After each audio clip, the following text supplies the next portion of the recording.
Alors, Kia dévoile le prix de son EV6 GT, gros SUV électrique, donc puissant 508 chevaux.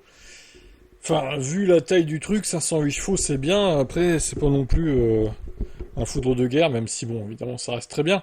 Par contre, le prix, il pique 100 000 euros pour une Kia. Alors j'aime beaucoup la marque, y a pas de souci, mais 100 000 balles quand même les gars. Il faudrait peut-être doser un petit peu sur les tarifs là. 0 à 100 à 4 secondes 6. Ouais, ça va, ça va. Après, est-ce que ça vaut 100 000 euros? Je suis pas sûr, hein. Donc là, la déclinaison qui est équipée d'un sélecteur de rapport virtuel comme la Ioniq 5N avec des fausses boîtes de vitesse du coup. Un système sonore qui va reproduire le son des changements de vitesse. La batterie c'est 100 kWh en gros, 800 volts, 510 km de LTP, 10 à 80% en 24 minutes. Ce qui est pour du 800 volts moyen, je dirais. Alors même si la batterie est grosse évidemment, ce qui rallonge le temps de charge, mais je trouve que c'est pas si performant que ça, comparé à ce que font les Chinois maintenant par exemple. Ce qui est plutôt 12 minutes même si la batterie est moins grosse. Puissance de recharge maximum DC 210 kW. Oh, bah, c'est pas... Il y a un problème, mais c'est pas suffisant, 210. Hein. Pour une telle batterie, on comprend pas pourquoi d'ailleurs ça va pas plus vite. Hein. Le V2L de série, pompe à chaleur, plug and charge. Jante 21 pouces pour bien péter l'autonomie encore plus. 97 100 euros donc. À ce prix-là, on a un Porsche Macan électrique en version 4S, 448 chevaux et 516 chevaux en boost. Mais le Macan est plus petit. Équipement très riche, mais encore une fois, personne va l'acheter. C'est beaucoup trop cher. Hein. Franchement, hein. Faut avoir de l'argent à perdre quand même. Hein. Bref. Alors, mauvaise nouvelle pour ceux qui voulaient la Ioniq 6N qui attendait de pied ferme cette voiture, eh bien, elle ne sera pas dispo en France, visiblement. Bon, bah, c'est un coup dur, hein. En même temps, c'est pas vendu en France, cette voiture, donc est-ce que c'est vraiment étonnant? Ni la sportive Ioniq 6N, ni la version hostile de la Ioniq 6 seront commercialisées en France. Pour quelle raison? Il s'agit d'une stratégie d'ajustement à un marché qui ne plébiscite plus les berlines. Selon la marque, Hyundai estime que la préférence des acheteurs français se tourne désormais vers les SUV et crossovers. Des véhicules plus hauts, plus spacieux et jugés, plus pratiques au quotidien. Mais au-delà des goûts du public, c'est aussi l'absence de certification EcoScore qui a scellé le sort de la Ioniq 6. Produite en Corée du Sud avec une batterie imposante et un poids conséquent, la grande berline électrique ne peut pas prétendre au bonus écologique, mais aussi à certains avantages fiscaux attribués aux flottes d'entreprises. La voiture, elle ne peut prétendre à l'abattement sur l'évaluation d'avantages en nature pour les salariés pour lesquels un véhicule est mis à disposition par leur employeur. Un manque de compétitivité qui limite forcément ses débouchés. C'est un problème quand on sait que près de 75% des Unix 6 vendus en France ont été des sociétés. Ok, bon bah ça c'est une mauvaise nouvelle hein, quand même. Mais alors moi ce que je reproche à Hyundai c'est d'avoir laissé tomber cette Ioniq 28 là. Ils auraient dû en faire une autre, plus moderne, mais moins grosse que l'Ioniq 6.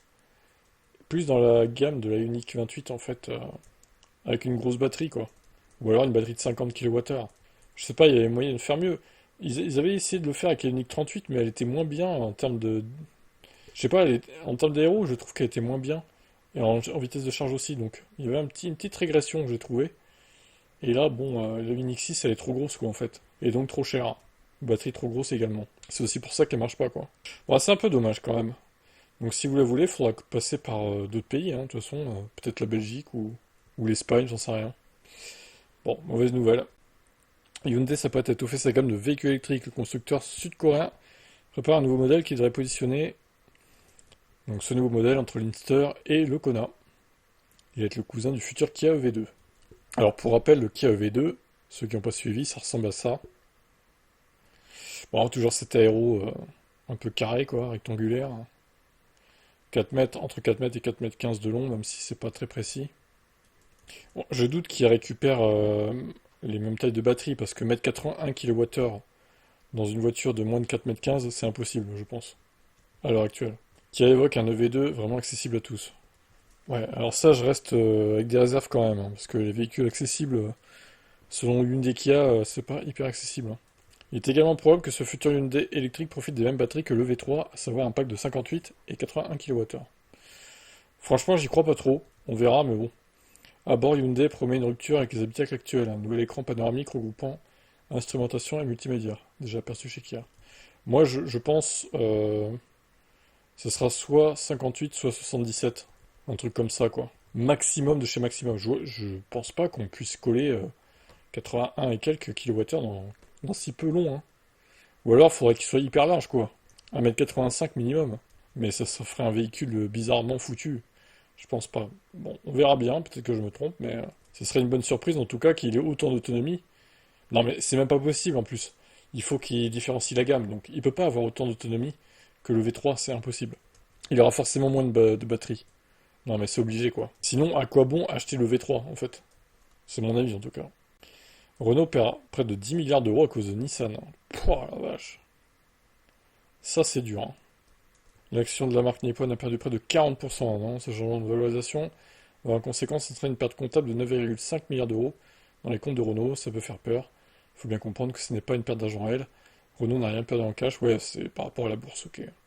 Mais bon, quand même, hein. Cette perte vient du fait que Renault avait évalué sa part dans Nissan à une valeur plus élevée que celle en bourse aujourd'hui. En mettant à jour cette valeur, l'écart est enregistré dans les comptes.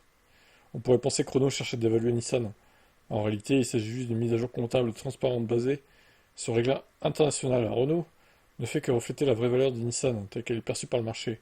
À l'avenir, les hausses ou baisses du cours de Nissan n'affecteront plus directement les résultats de Renault, mais seront enregistrés dans les capitaux propres.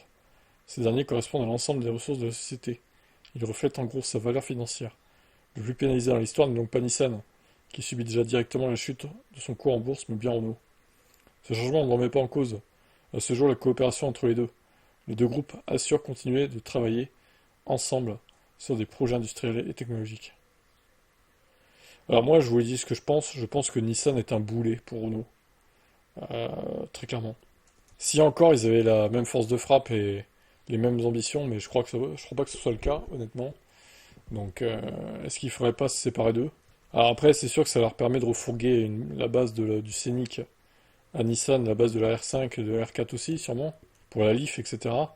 Maintenant, bon après, s'ils sont encore partenaires, c'est qu'ils y trouvent un, un avantage économique, c'est sûr, sinon ils se seraient barrés depuis longtemps. On n'est pas dans les coulisses, mais bon. Il faut se réveiller, Nissan. Il faut se ressaisir. Acheter un VE d'occasion devient un très bon plan. Moi, je pense qu'ils ont raison. Selon la centrale, au deuxième trimestre 2025, le prix moyen d'une voiture électrique d'occasion s'établit à 20 000 euros, en baisse de 500 euros sur 3 mois et de plus de 3 000 euros sur un an, soit une chute de 13%. Une baisse historique qui rend ce marché bien plus accessible. Cette correction s'inscrit dans une tendance générale à la correction des prix sur le marché de l'occasion, tout type de motorisation confondu. Le prix moyen passe également sous les 20 000 euros. Pour la première fois depuis la flambée post-Covid, pour les véhicules hybrides, un autre seuil est franchi avec un prix moyen de 30 000 euros. Il passait aussi en dessous d'un cap symbolique. Pourquoi ces baisses côté électrique? Il n'est pas question de rejet ou de désamour. C'est tout simplement l'élargissement de l'offre qui joue un rôle clé. Longtemps cantonné à des berlines haut de gamme, le marché s'ouvre désormais à des modèles plus compacts et abordables, notamment issus des nouvelles marques chinoises ou des premières générations de véhicules désormais bien implantés. Du côté des hybrides, l'expansion massive sur le marché du neuf, où ils représentent désormais plus d'une vente sur deux, alimente naturellement un flux d'occasion. 80% des acheteurs de véhicules d'occasion visent un budget inférieur à 20 000 euros, un seuil désormais compatible avec l'achat d'un VE. Cette baisse a un véritable impact sur la perception de la mobilité électrique.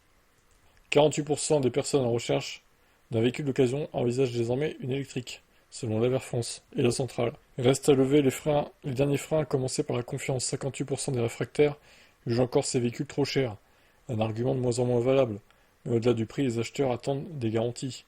L'état de santé de la batterie historique complet, borne de recharge à proximité et surtout un achat auprès d'un professionnel de confiance. Sur ce point, les constructeurs ont senti le vent tourner et multiplié les offres de financement autour des occasions électriques certifiées. Le véritable enjeu n'est plus le coût mais la confiance. C'est ce qui fera décoller l'électrique d'occasion. Bah, la confiance, on a quand même un certain recul déjà.